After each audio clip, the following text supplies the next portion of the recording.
नावाचा साप एका नदीत आला. त्या नदीचं नाव होतं यमुना. तिथं तो खूप काळ राहिला. त्या पाण्यामुळे त्यांनी विष सोडले होते. तिथं जे गाई ढोरं धुवायला लोक यायचे त्यांना आणि त्यांच्या गाई ढोरांना तो साप खाऊन टाकायचा. तो साप सगळ्यांना त्रास द्यायचा.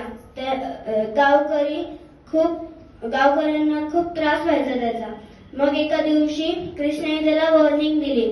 कृष्णा म्हणला की तू या गावातून निघून जाय, या गावाला सोडून दे. पण कालियाला अहंकार होता.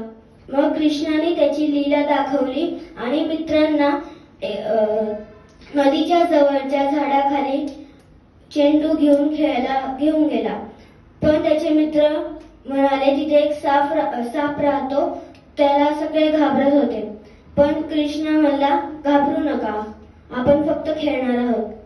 मग कृष्णाने त्याची लीला दाखवत चेंडू नदीत फेकला आणि मग तो चेंडू आणायला पण गेला आणि त्याला कालिया साप दिसला.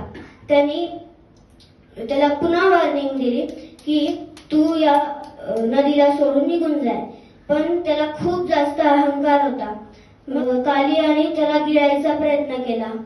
मग कृष्णाने त्याला खूप आपटले, मारले. मग कालियाच्या 2 बायका आल्या आणि ते म्हणल्या की यांना सोडून द्या.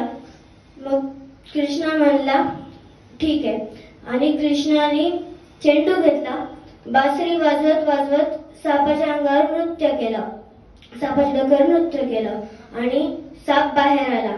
आणि मग कृष्णा नदीच्या काठी आला. सापाला सांगितलं की तू ही नदी सोडून निघून जाय.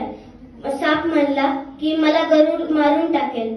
मग कृष्णा म्हणला की मी तुझ्या डोक्यावर नाचलो आहे, त्याचे माझे पदचिन्ह तुझ्या डोक्यावर अंकित आहेत.